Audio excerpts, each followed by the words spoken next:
I'm sorry, what'd you say? I couldn't quite hear you. Say it again. How how is is Brazil? Brazil? Well, it's good enough for me to get my permanent residency here. I've been living in Brazil for 5 years, and I've lived in about 15 countries, traveled the world. Brazil is a place with a lot of opportunity professionally if you're an independent business owner. Food, the quality of life for someone like me who lives here. Will this be my final stop? No. Is this someplace I have a second passport coming? Absolutely. Absolutely. Where are you right now? Thailand, Pattaya. Pattaya. Okay, I used to live in Bangkok. Nice. Yeah, it's about 2 hours away, but I love it. Yeah, how long have you been there? 9 months. Okay. Well, let's back up for a minute. I know who you are. You know who you are. And shout out and thank you to Brother Dave, who comes on and chats with me a lot of the time. We talk about a lot of different interesting subjects. You know how Dave is. Yeah. Dave is one of the funniest people I know. Yo. Well, he's funny all the way until he says something serious, and it makes you go, are you still joking? Is he still? That's not supposed to be funny. Yeah, no. No, he's serious. I met Dave in Las Vegas. How did you meet him? I met him through Jiu-Jitsu. He actually just he messaged me one day. Then we met up at a bunch of tournaments along the way. He was a fan of some of my hard work and accomplishments, and like we just always talked and kept in the contact. And then after about talking and like becoming a little bit closer, he ended up helping me out, sponsoring me for about a year, helped me get to a lot of jiu-jitsu tournaments, helped me out a ton. So yeah, he's one of my real good friends. Dave sent me a message when I was living in Las Vegas, Nevada, and I was online someplace, and I trained under Mark Lehman. Have you met Mark Lehman? Not personally, no. But you've heard the stories. Yeah, of course. 80% of them are true. Mark was one of those men who, if I'm not mistaken, is still teaching in a different place. I wish him the best. I always threaten him because I tell him when I see him, give him a big hug. I don't know where it will be. I got this under Mark Lehman. Nice. And he doesn't hand them away for free. I tell you what. But I got to confess something real quick before we even get into the down and dirty. You know how sometimes you do something wrong and you just need to get it off your chest. I moved to Brazil with some of the finest training in the world. Você fala português? Então, Mata-Leão. Isso. My jiu-jitsu fell off a cliff because I just couldn't decide. I was doing things that, and I'm glad most of them don't speak English because I'm gonna say something that would get my ass kicked. I would try different I would go 1 month, I might go here, and they all have something different to offer. Yeah. Like Gigo? Yeah. Gigo he probably weighs 280, 300 pounds.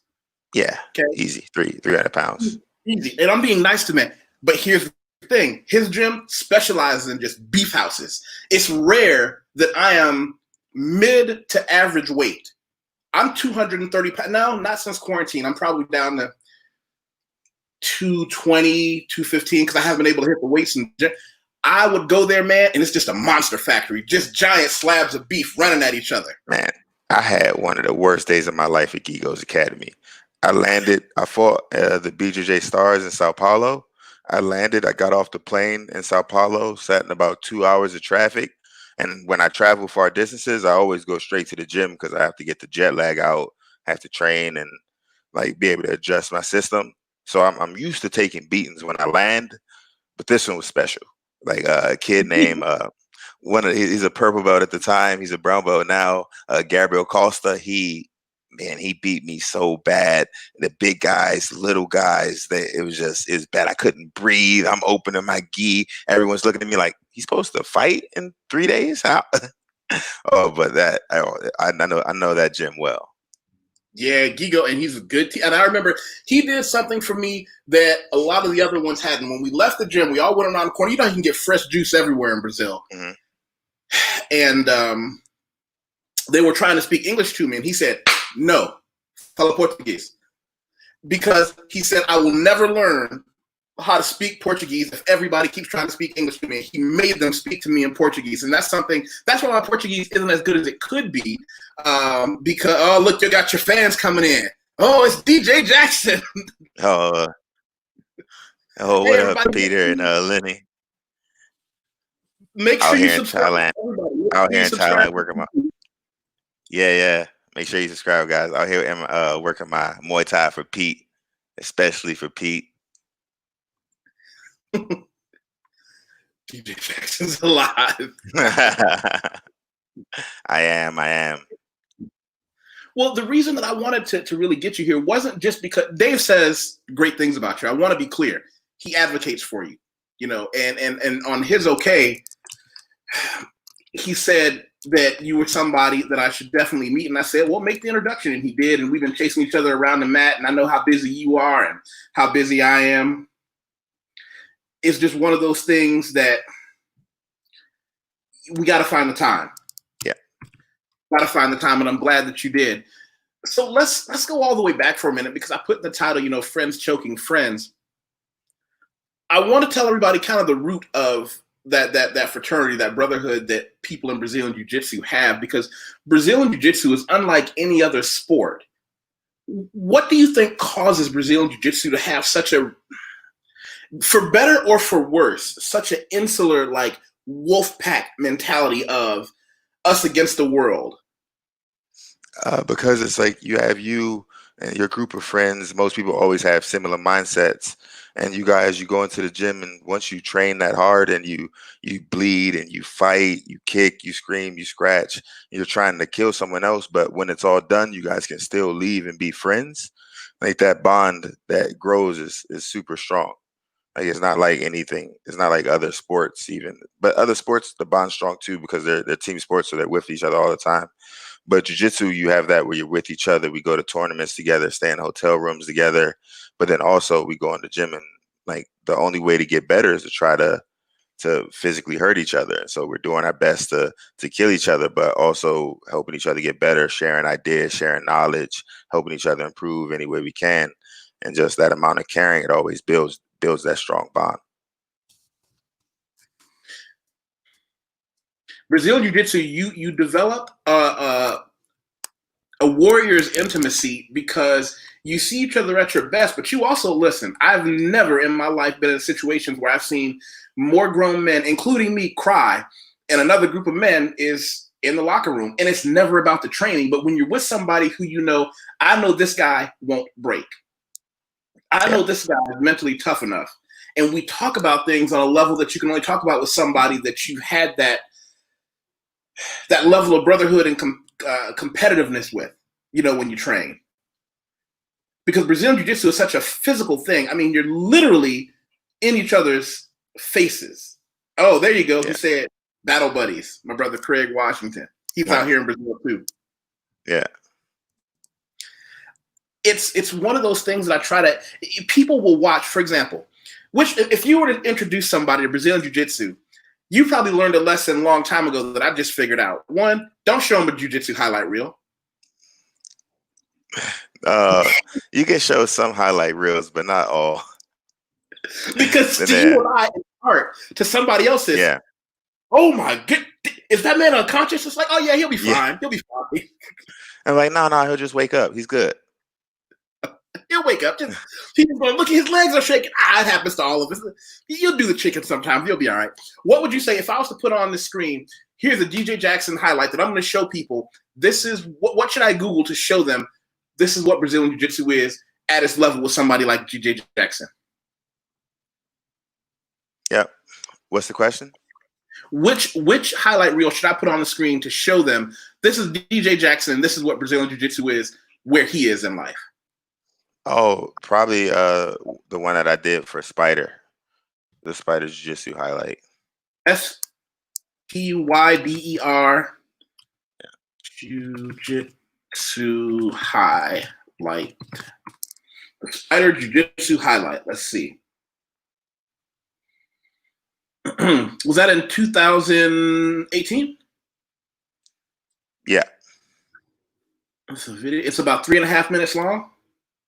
Or do a DJ Jackson. Say again. That's not supposed to play. DJ Jackson at Subversive. DJ Jackson. Yeah. DJ Jackson at Subversive. Yeah, SUBVERSIE. VE. Yeah.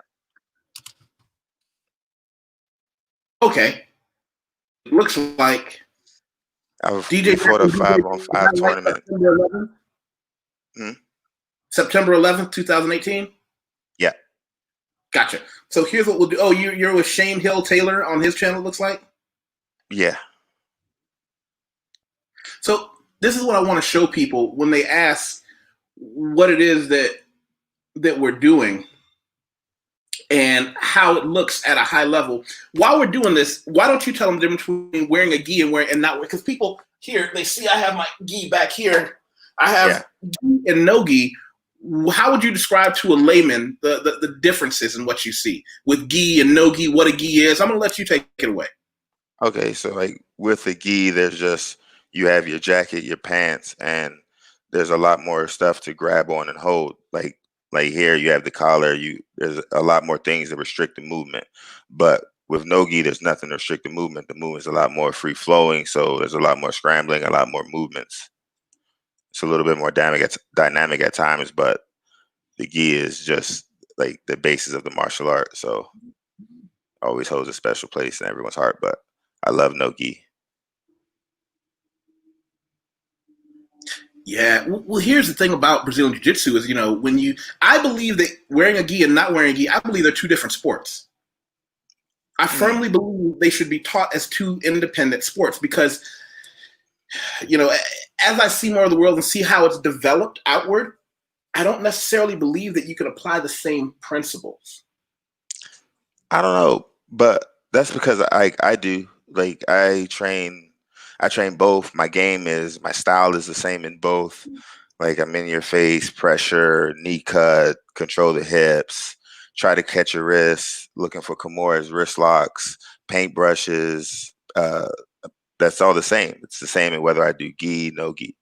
Only thing that I really do change is I change the head and arm choke to Ezekiel choke.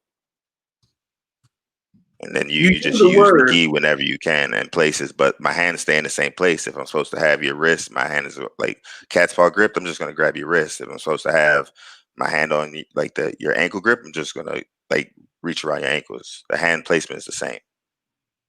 So I want to show people a picture, okay?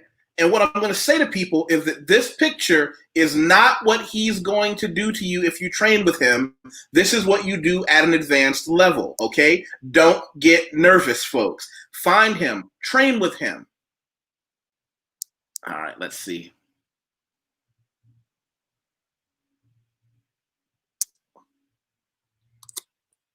Explain your nickname to him. Oh, yeah, the Kimura kid. Yeah, but so... Wait. Didn't Matt Serra try to claim that name? I don't remember because Matt Serra's a legend though. If Matt Serra wants it, he could have. I'm not a kid anymore either. Like I got to give it up to somebody else.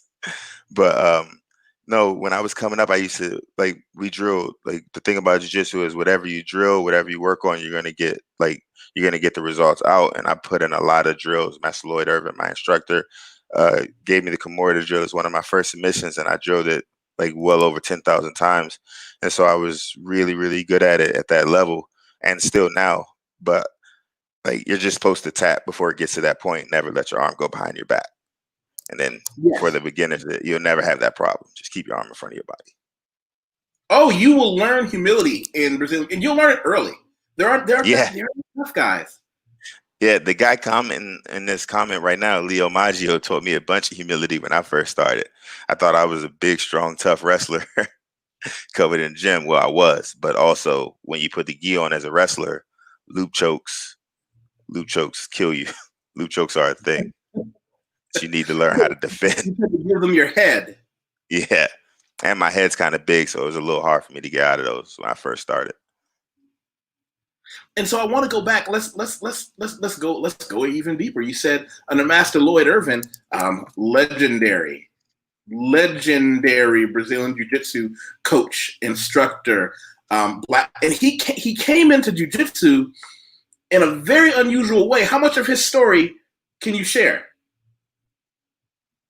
Well, he got his jiu-jitsu black belt in less than 4 years, got his blue belt in 30 days, and he opened up his own school when he was a blue belt because his instructor moved back to Brazil. And he was very super loyal to Master Dollar, Leo Dollar, his instructor, one of my good friends too. And when he went back to Brazil, Master Lloyd opened up his own academy and would fly back and forth to Brazil to learn jiu-jitsu in Brazil, come back to Maryland to share it with everybody, go back to Brazil, learn, come back and share it. And then he got his black belt in less than 4 years, and he built a ton of champions. People who aren't listening, who don't know, if anybody else had uttered those words, I would just cut him off and call him a liar. The problem is he proved what he was able to do. And what we've also learned, and this alludes to something that DJ said, 4 years to you and 4 years to me may not be the same thing. Remember how you talk about drilling that 10,000 times, that Kimura? Yeah. Well, by the way, that's Lloyd Irvin on the cover there. But when you talk about drilling that Kimura 10,000 times, what most people don't understand is that it'll take you 10,000 days if you drill it once a day. But if you were in the mat before classes, maybe watching a tutorial of your own work on your lunch break, then you're back in the gym in the evening, suddenly that 10,000 gets broken down into a set number of weeks that makes it much like business. Because a lot of times we talk here, DJ, we talk about a lot of things on this channel. We talk about world travel, the countries I've lived in, the countries my friends live in. We talk about social and current political events. But we also talk a lot about money. Money is my favorite subject. I semi-retired at 37 from being a financial professional. And I told myself I'm going to move to Brazil. I'm not going to open any businesses. I'm going to train jiu-jitsu all day. And I got here, got to shuffling around classes, got to eating a little bit, had to fight that off. And it's like, Then I opened another business, and now I'm doing the same thing, and my jiu-jitsu is suffering. And now that we're under quarantine, I regret every class I didn't go to. Every day I said, you know what? I'm just going to go to morning class, and that night I'm going to hang out with my friends. I wish I still had that discipline. You know what? I went to morning classes, but I think I'm going to hit this afternoon class and maybe go hang out with them after I get done. Yeah, that's another thing you'll learn is that your friends will always be there after, especially when they know you got goals and you're trying to achieve something, especially for the younger people coming up. Because like a lot of times when you say that, like you said, people will call me a liar, say you can get your jiu-jitsu black belt in 4 years. Well, like I did in the year I got my jiu-jitsu black belt, I won Nogi Worlds that same year, but it's because I was blessed to have an instructor named Lloyd Irvin who cared.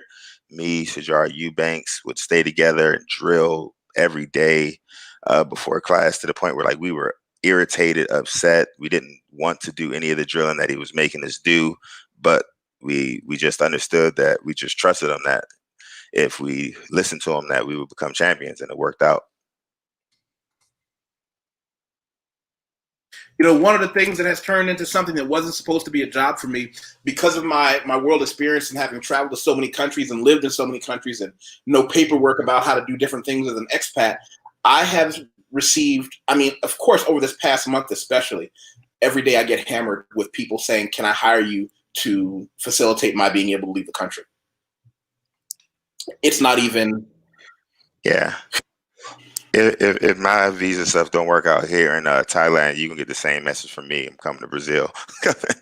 Hey, listen, I'll tell you what, man. And here's the way the world is going to work, in my opinion, just from my travel experience. Okay, first of all, I hope it doesn't work out for you there. Let me explain why. Just because I don't want to be accused of trying to hoodwink anybody. I'm not going to ask you for a dime. But you know what I am going to ask you for? What's that? Counsel.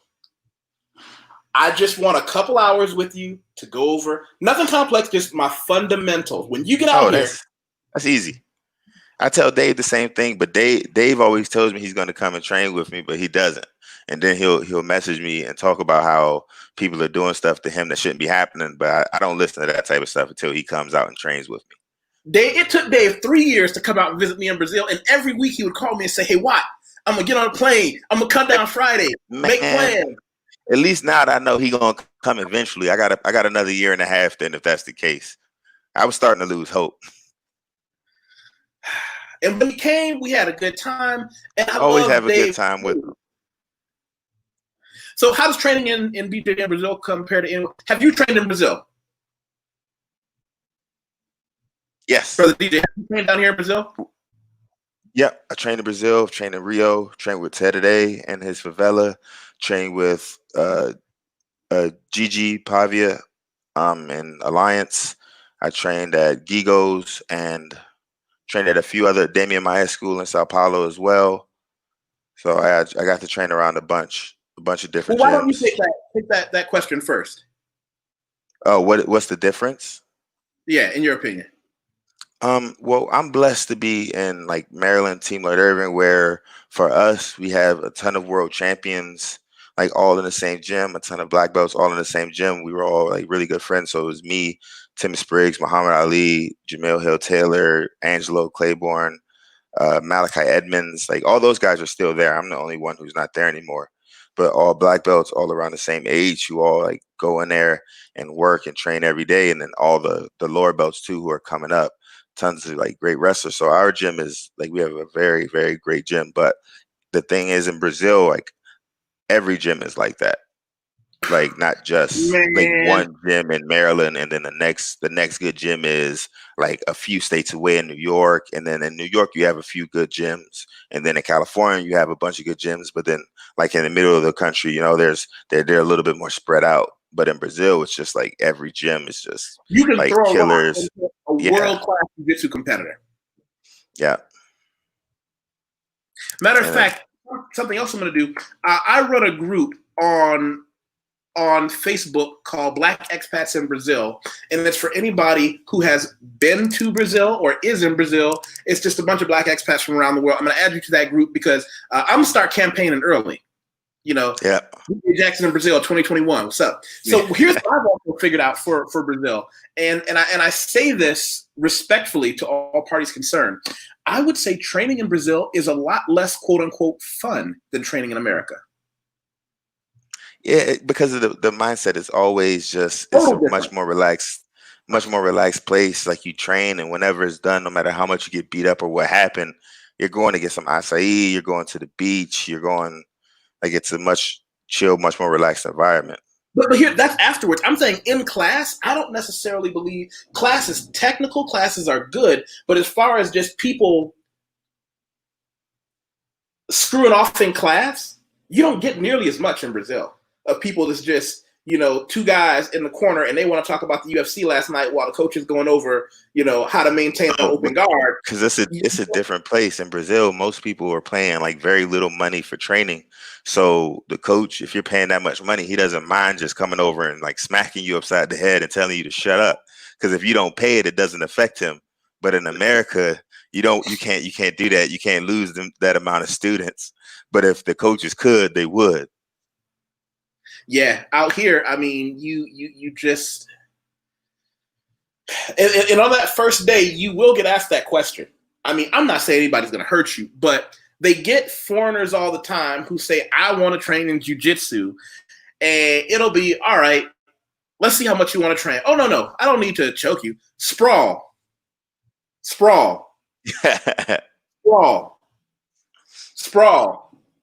Now the first 10, you're like a champion. Yeah. The next thing, you're like, are we gonna do anything? Then you drill. One of my buddies got his black belt, and he went through 10 rounds with assorted black belts and brown belts. And he was about to die when they put it on his neck. He said they had to take a picture. They were holding him up. And so he asked his coach the next day, he said, "So what did you think about the rounds I was putting in the night you gave my black belt?" He said, "The last couple were great." And he said, "So the first 5 or 6 you don't think were so good?" He said, "Oh, I wasn't paying attention." I said, What did you just say to me? He says, "I didn't start watching until you were at like 9 or 10. I know you're good when you're fresh. I want to see how you handled it when you're getting your face ground into the mat by somebody who was a brown belt, who wasn't even a black belt. Yeah, I wanted to see if you could get back up again for that last 30 seconds when I said stand up." That's when I knew you were ready. I was like, damn. Yeah, that's good. That's beautiful. Congrats to your friend. Yeah. You know, people because don't that's not understand a. that black belt in Brazilian Jiu-Jitsu might be one of the last black belts on earth that actually, and I'm going to get my ass kicked for this. I know somebody's going to have something frosty to say to me. It's one of the last black belts on earth that actually come with some weight. Yeah.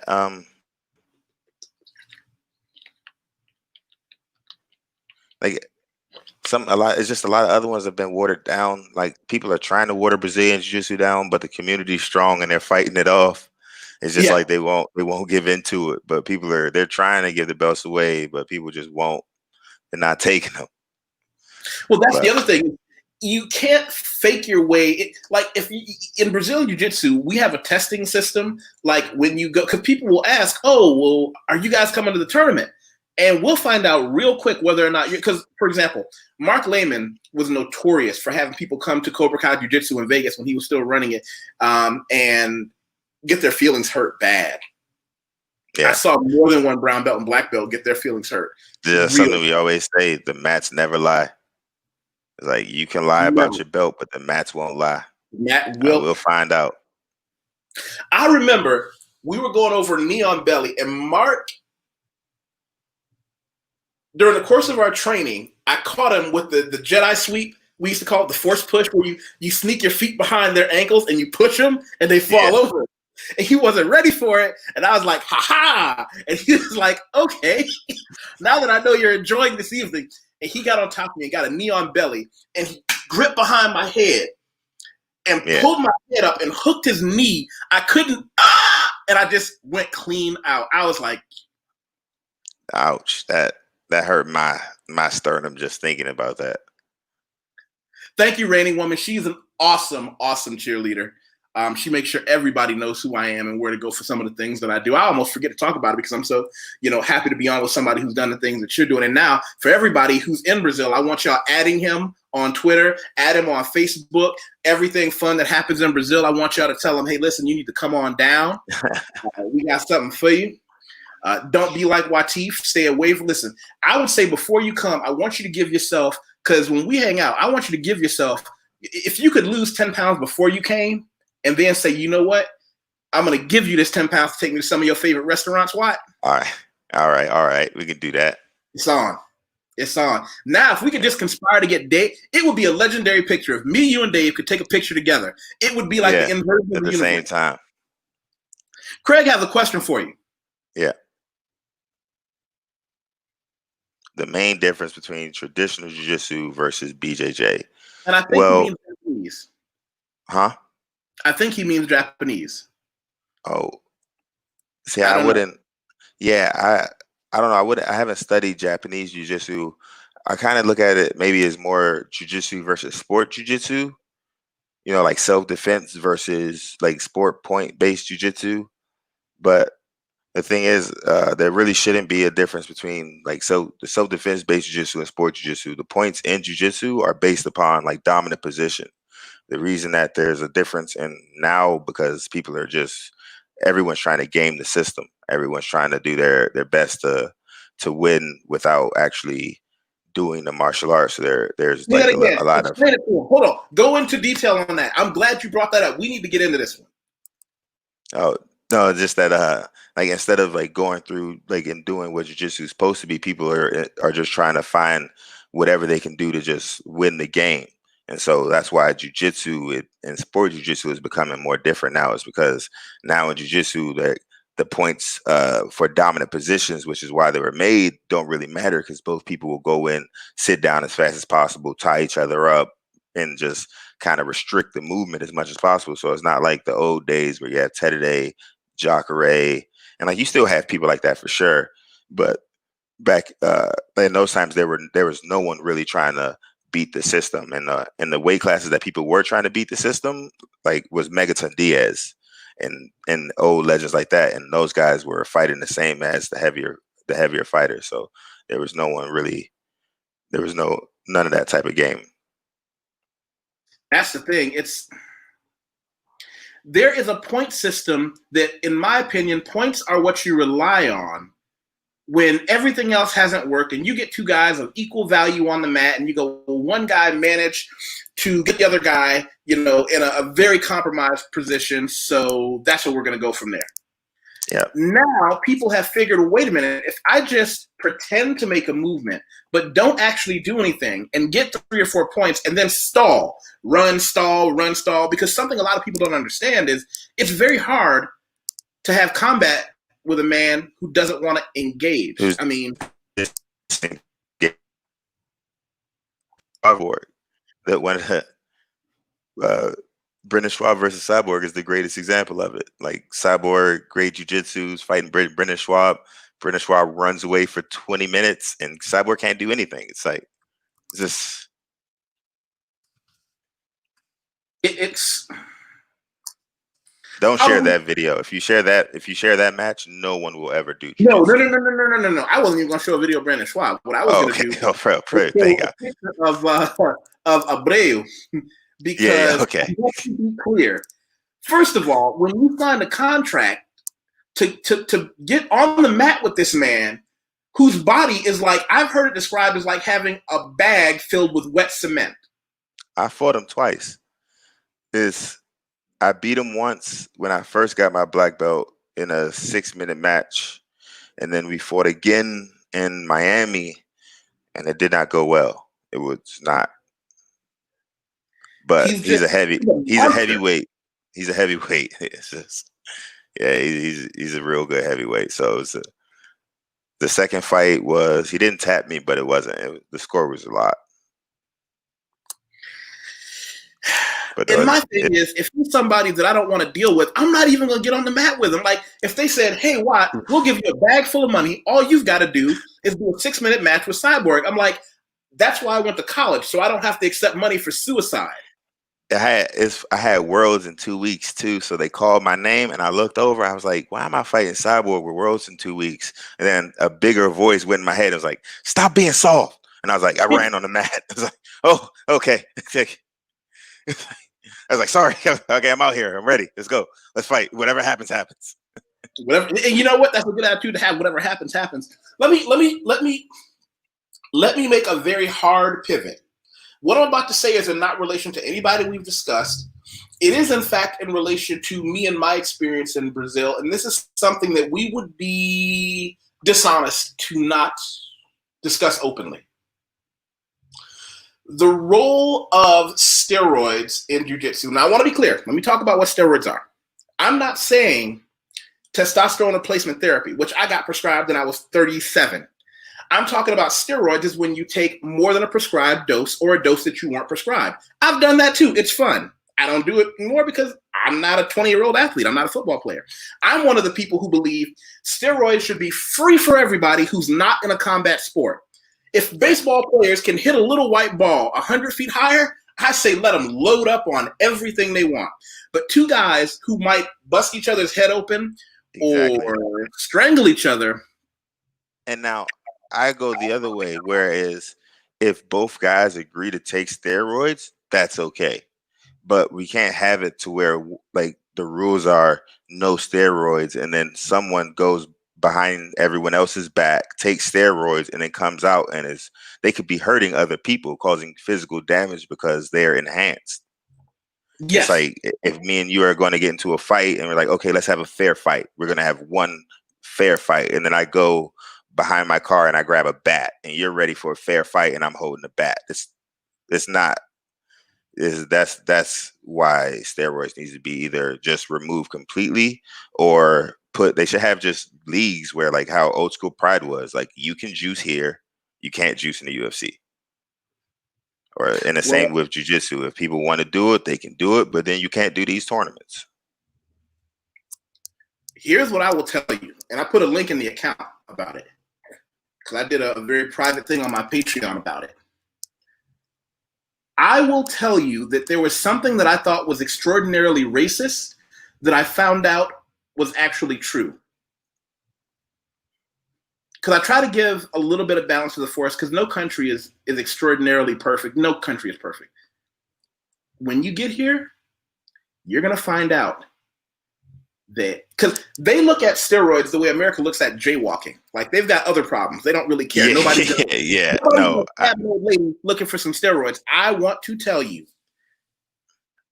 when I went to the gym, I told one of the coaches, hey, I have a prescription for testosterone that I use every week. I don't know if I have to declare this or what do I do? And he was like,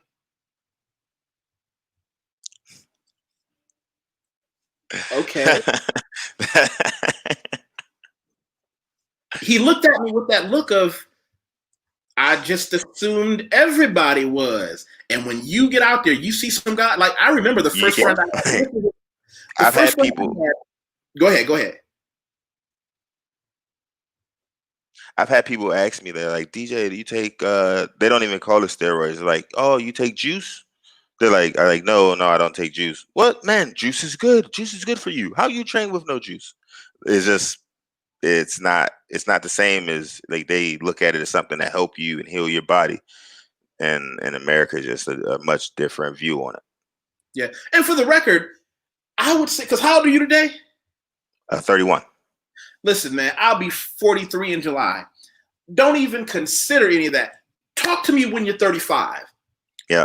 When you're 35, you should be right. I would take you right down to the doctor myself, do it legally the right way, because what you found is a lot of Brazilian Jiu-Jitsu instructors. Matt Serra was the only guy who talked about it openly. I don't know if you listen to the recording. I'll have to find it for you. He openly talks about if it wasn't for TRT, he wouldn't be able to train his guys anymore because your body starts to fall apart. Now, here's the thing about it. The only people who notice it are men who use their bodies anyway. Yeah. For the record, right now there's somebody watching this who's never got off of his couch before. Getting old is not going to be that big of a deal for him. For me and you and brothers like Charles Wade, who came down to Brazil and we hung out and had some coffee and admired some scenery, you know, and he got his gi as well. You know, by the way, he turned from expat to immigrant. He's got his secondary citizenship in Canada. Nice, but congrats. I'll tell you, man, it's one of those situations where I remember my first friend that ever got on the hot sauce, and this was in Vegas, right? Before I even knew anything. I had to look back and do some rewind to figure it out. I just remember over the course of a month, this guy that I had trained with for about a year, and we knew each other's strength. We were learning new techniques, but I know, you know, he's a big dude, I'm a big dude. We all got paired together. And I just remember at one point, something just changed. I was like, it's like he grew up. He grew up, but we were already grown ass men. Yeah. I was like, what the fuck is? And when he grabbed me, you know what? I'm still trying to focus on a half guard. I try to do a lot of clever things from half guard. And in Brazil, nobody uses half guard, so I can do a lot of halfway shit that they haven't even seen down here. They don't like it, so I can like, aha. Well, you know how you get that double grip right on the sternum, you put your fist in to pass? Yeah. He grabbed my grip, and before he could even close the grip, I went to strip it, and listen, I'm a strong man. I do powerlifting. I know that I'm a relatively strong man for my age, size, period. I couldn't move his hand. Yeah. So, something that don't happen. I know what you mean. It's happened to me. If you grab someone, you just look at him like, you're cheating. You're cheating. Like, yeah. I remember it was like before the adults class, they would have the kids class right after school. And, you know, you go roll around with the kids and throw them around and blah, blah, blah. And it was like he was fighting one of the kids. I was the kid. There was nothing, like he grabbed me and I was like, I wrapped you wrap your gi around and I was like, ugh. I'm a 230-pound weightlifter. There's no reason that your arm should be strong. Move. Then my whole body. When he passed my half guard, he managed to put so much downward pressure with his knuckles into my chest. And all I could think about was, and then of course, I talked to him in the locker room because we're buddies. I was like, listen, you cheating. Something's wrong here. He just started laughing. He was like, yeah. And I was like, oh. But here's the thing. There was a guy who did an article on YouTube. I can't recall his name right off. He said, Brazilian Jiu-Jitsu is the only sport where he thinks that it's smart. I'm being devil's advocate, but I want you to hear this theory. He said, Brazilian Jiu-Jitsu for a man who is between, let's say you start at 20 and you go to 30 to get a black belt. Let's say you do a 10-year black belt record, but you take a moderate injection of steroids, just enough to give you a 10 to 20% increase in recovery. Now you can train 2 to 3 times a day with better capacity. The problem is, once you quit, unlike football, once you're done playing football, knowing how to play football can't help you anymore. Unlike baseball, once you're done playing baseball, it's not going to help you anymore. But if you're a 30-year-old black belt who got it at 27 because you trained 3 times more than everybody else, picking up the exact same techniques, you're going to remember those techniques for the rest of your life as a coach.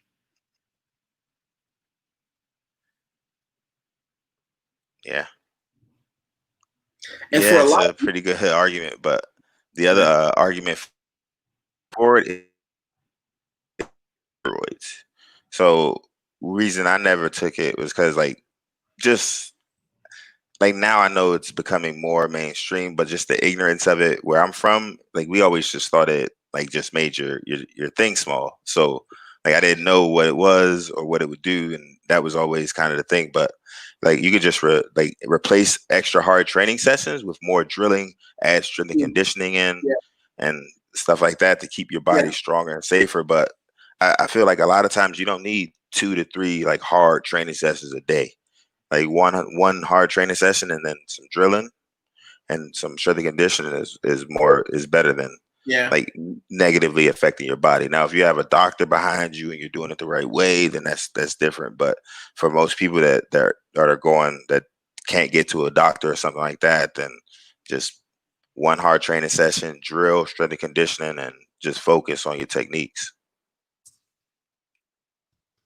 It's one of those things where I'm not saying it's good or bad. What I am saying for you as a professional, there's no reason for you to even look at something like that until you're deep into your 30s. Then it makes sense. It's kind of like I know a girl who's 25 getting plastic surgery, and I'm like, you look great. If you're getting plastic surgery, do it. But wait till you're like 30 when it really, like, you can really make some gains out of it. She's 22 trying to keep up with her Instagram model friends. I'm like, you're gorgeous. Your body is tight. You have a belly that goes in. What do you need plastic surgery for? Wait until gravity kicks in. Wait until you've kicked out a couple of kids for your husband. Then you start worrying about plastic surgery. But everybody wants it now. So yeah, that's the thing. Everyone wants the fastest way to the end, and that's not the best way to get there. The journey. Yeah, you gotta embrace the grind, embrace the journey. You do a lot of learning after classes, sitting on the mat, when somebody can sit down with you and say, here's what I saw you doing, and I'll tell you how Frank Mir got me in trouble with Mark Lehman. By the way, shout out to Charles Wade. Charles Wade is only going to go straight to Gigos. Charles Wade is a large black man.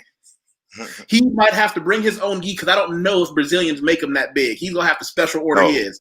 Tata has a gi for him. Right now, he's never getting on top of me. When we go, I'm going straight for a dirty single leg, and I'm just going, everything depends on getting my head on the inside. Like, my life depends on ending up on top. If I'm on the bottom, I got problems. Men, Otavio Natali? Light-skinned dude, Brazilian. Yeah, about 350 pounds. He like, rolled me one night. I thought I was winning. He turtled, and I got one. He's so big, I tried to get my arm around his waist from when he was down. And so he just grabbed my hand on the other side and rolled over. He does this thing where, like, I hate him when I take his back. He'll like cross my leg without me crossing my ankles and ankle lock me between his legs. It's the most cheating thing in the world. It's not cheating. You're just mad because he did it to you. You're right. That's the actual correct answer. I'm still gonna call it cheating. I'm still gonna call him a cheater. Well, you find him and strangle him. But I would if I could take his back without him ankle locking me. Well, I mean, can you? Man, his neck is so big. Can you even guillotine him? Can you get a? No, because by the time he puts all his weight forward, I'm crushed. Jeez, it's like, where do you? I guess you got to go for the arm. Or if he wants to ankle lock you, it's time to go for the ultimate asshole move in jiu-jitsu, wrist locks. Yeah, but I've tried to wrist lock him. He's like probably the same as Charles Wade, strong enough. I go to wrist lock him, he just bench presses me off of him, and I'm like, this isn't. But it's just like you're 150 kilos, so I guess that's what happens. Jeez. But how was do you guys have any restrictions in Brazil right now? Yeah, we're on quarantine. So what quarantine means in Brazil is this: all non-essential businesses are closed. There are only 2 categories of business that. Oh, hold on, Charles. Let me tell you something. You're going to find out when I introduce you to him. That's how big he is. Here's the thing. There are only two types of businesses that are open in Brazil right now. One is anything related to medical. So if you need to go to the pharmacy, to a hospital, I get a checkup every 6 months to make sure everything is in working order because I exercise still.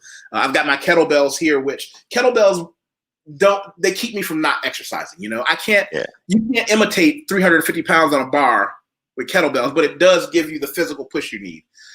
The other type of businesses that are open are anything food related. So that means supermarkets are open. But what they'll do is they'll have somebody standing outside and count the number of people that go in, and one person comes out, one person comes in. Restaurants are open, but they can only deliver or curbside pickup.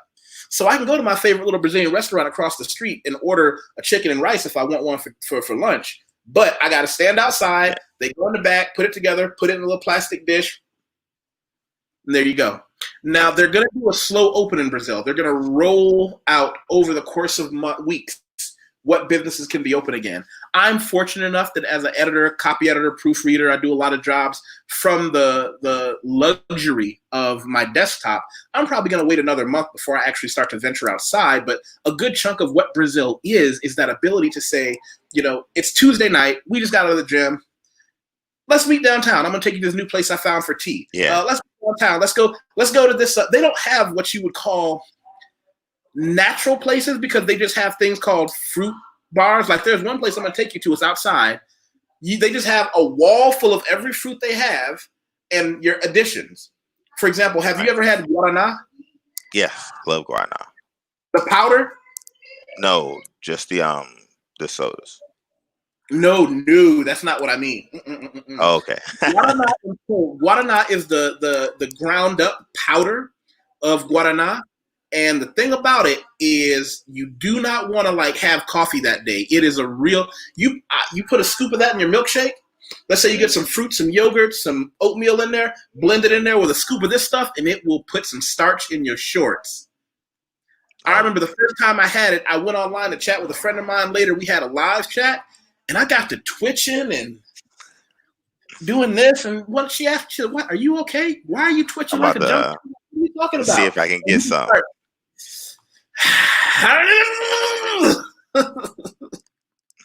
I'll show you what I do just in case here's the thing. If I can be of any service to anybody watching right now, I tell everybody to catch me on LinkedIn. This is my real name. This is who I really am, YusefWateef. And when I meet people, I say, don't look at my resume. I always tell them, go all the way down past the resume part, which is impressive, might I say, and go down to the part where I have my recommendations. This is where other business professionals put their professional name on me and say, yes, he's absolutely worth it. His company is what they claim to be. And for anybody who wants to catch me on LinkedIn, I'm more than happy to deal with you there as well. But when you ask how it is in Brazil, what is it like in Thailand right now? Excuse me. Oh, so we have a curfew, which is at 11 o'clock at night. And besides that, it's getting back to normal. So jiu-jitsu gyms are still closed. Muay Thai gyms are opening up on Monday. Muay Thai gyms will be opening back, like smaller classes. But the stores have opened back up. Malls are back open. You have to wear a mask in public. But besides that, it's slowly getting back to normal.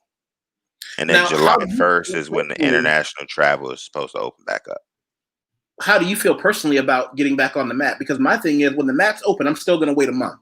How do you feel about that? There have been no new cases in Thailand. There are no new cases here. No, I'm in Pattaya. So there's no new cases in Thailand. So I'm getting back on the mat as soon as they open back up. But personally, I don't know. I was just so irritated by not being able to do something that I love that it's a dangerous sport. It's a dangerous world. And because in Thailand, there are just literally no new cases, except for, I think there are a few people who came back into Thailand, but they're already quarantined. They quarantined them immediately.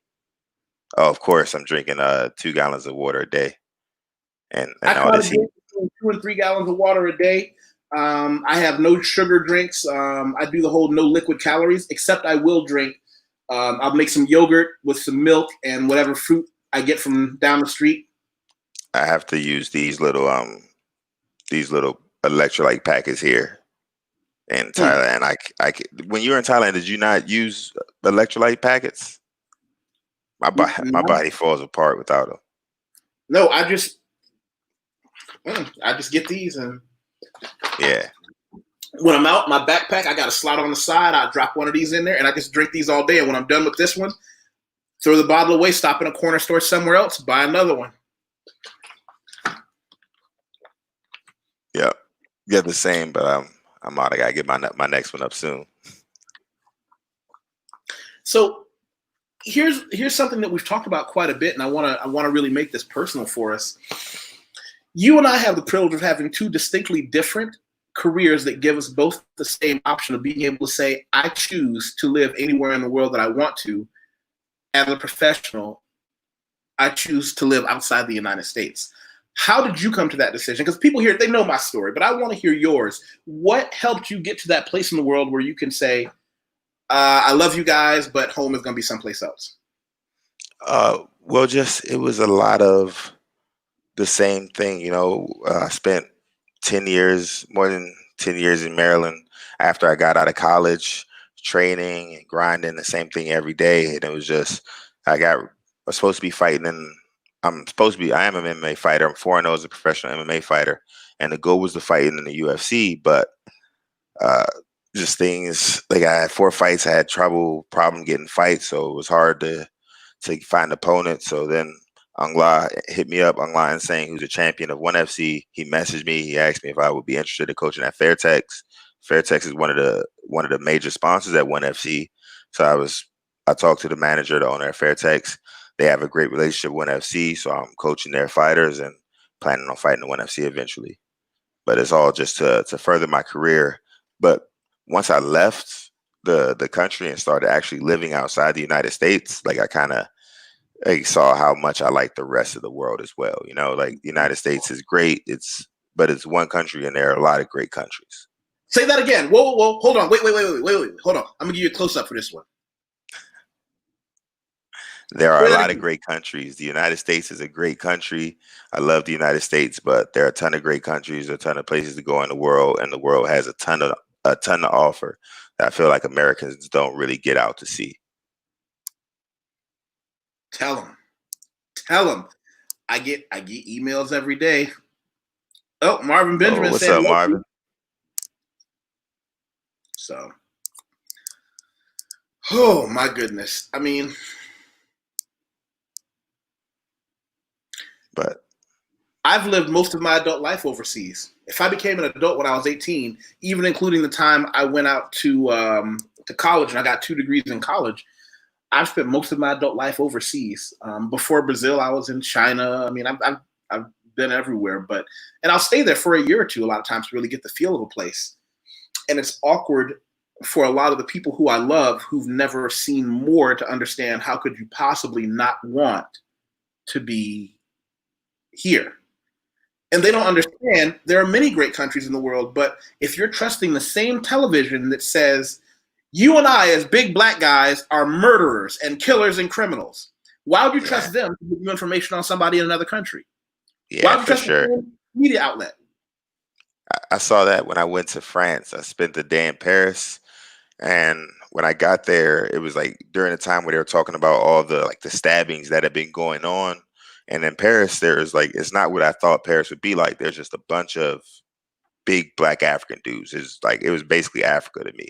There were I barely saw any white people, but at first I was a little uncomfortable because the media had been talking about how the immigrants had been stabbing people, how they'd been starting stuff.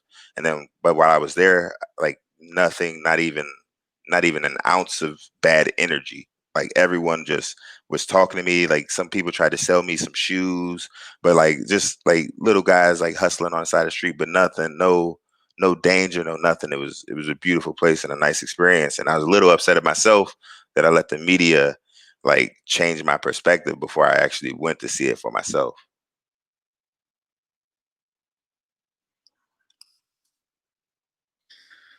It's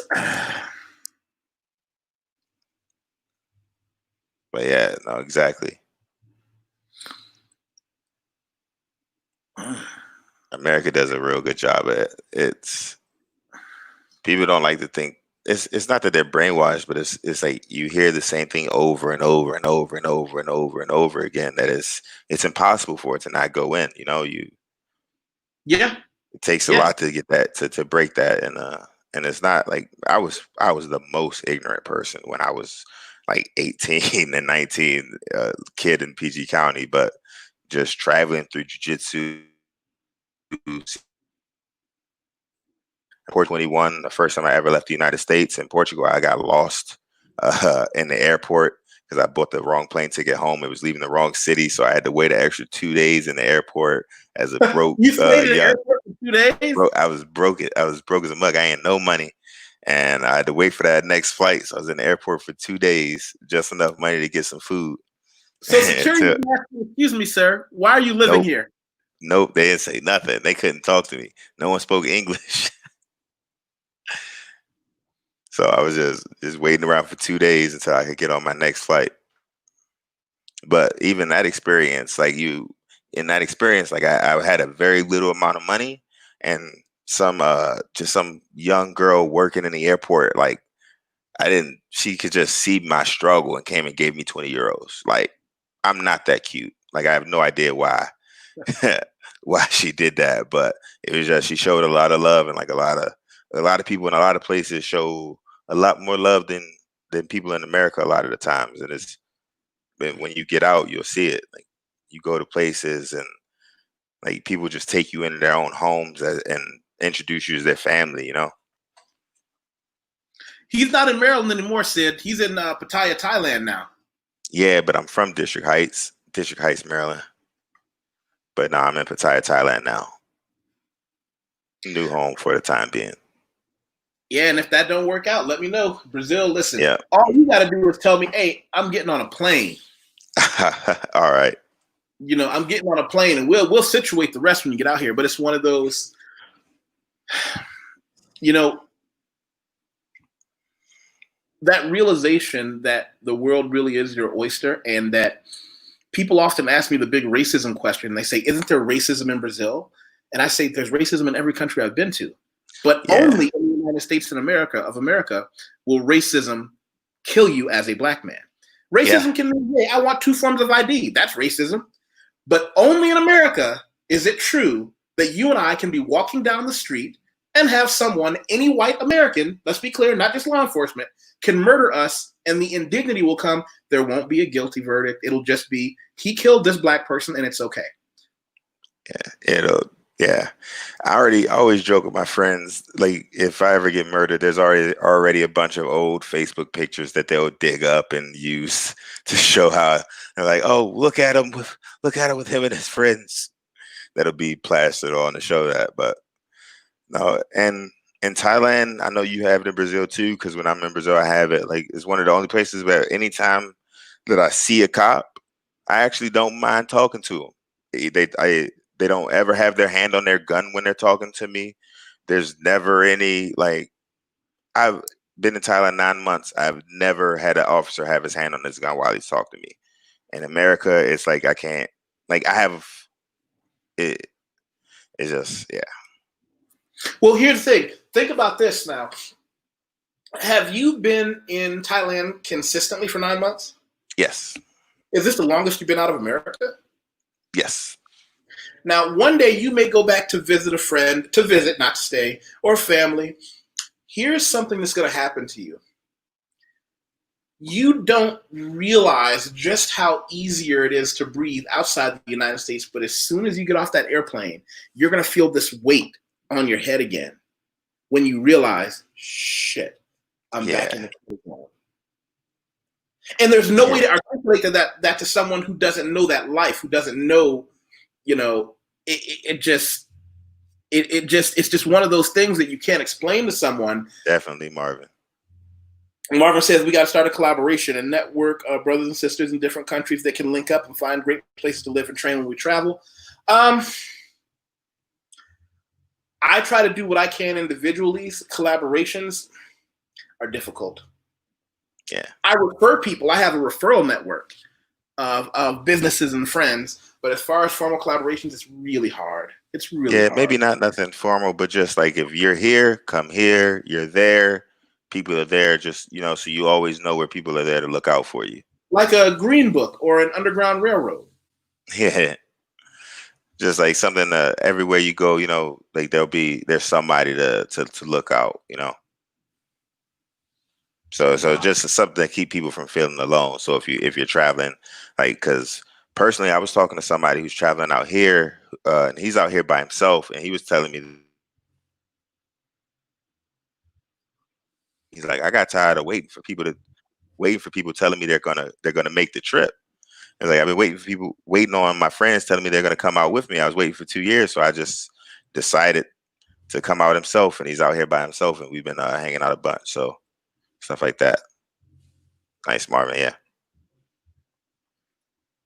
Hey, listen, I know how busy you are, and I promised you I would keep it to an hour. Otherwise, Oh yeah, because it's about bedtime now. yeah, because I know how late it is there. I want to say thank you. I want to tell you I appreciate it. I do a lot of big panel conversations with a lot of people, and I hope that you get to come in and chat on some of them, not just about jiu-jitsu, but about life and about some of the experiences that we have, living. Yeah, sounds good. So Definitely this do is another what I'm time. gonna do. I'm gonna say goodbye to. Oh, and by the way, for those who asked when they were talking about helping each other and the things that we can do for each other, I tell people all the time, one of the things that I'm able to do, and I had to do this because one of the things I realized is a lot of people will get a lot of information and then never use it. So I set up a Patreon, and I'm going to show people the cover. I think I put it in the description, but I'm not sure. Here, I'm going to share it for anybody who I can help. I put a lot of information in there, a lot of technical information. I always say YouTube is a lot of fun. Patreon is where you get a lot of meat and potatoes. You like the names I put on the levels? Nice. So, and I'll put the link in. I do a lot of things for a lot of different people, and I'm proud to be able to do that. So it's good. It's good to be able to help people. Okay. We got one last comment to take. You want to read that one for us, DJ? DJ, how long you been doing BJJ? I think that's the question. DJ, how long you been doing BJJ? Yusef, when I went to the Philippines, that was the first time in my life I truly felt free. I stayed for a week and a half, and I never felt like I was judged because of my skin color. I was just accepted for me. That was really when I fell in love with going to other countries. Yusef, what I meant by the Green Book method through a friend of a friend. But yeah, no, I feel the same thing. I've been to the Philippines before as well, and it is a very beautiful place. And I've been doing BJJ for 12 years now. Yeah, it started when I was 19. Fast, huh? Yeah. I bet that 12 years went by fast. Man, yeah, the first 4, I got my black belt in 4 years, so I've been a black belt for 8 years now, and it's been amazing, and it's definitely cool looking back on the journey and everything. I would love to talk to Lloyd Irvin. I would love to talk to him about jiu-jitsu, but quite frankly, the businessman inside me, that's the man that I really would love to talk to most, because he creates systems that work. Yeah, it's amazing. It's always one of the best things I say is, like, people always say that luck doesn't have anything to play in it. But when I Google jiu-jitsu in Maryland, like wrestling in Maryland, like Lloyd Irvin Martial Arts came up, and that's the gym I went to, and then the rest is history. Wow. I'm going to click end here, and you and I are going to stay backstage for one quick second. I want to say thank you to everybody who stopped by, and I appreciate it if everybody made sure to like and subscribe and share this on Twitter, share this on Facebook. Things like that are really important to help us keep growing. So I hope everybody please stay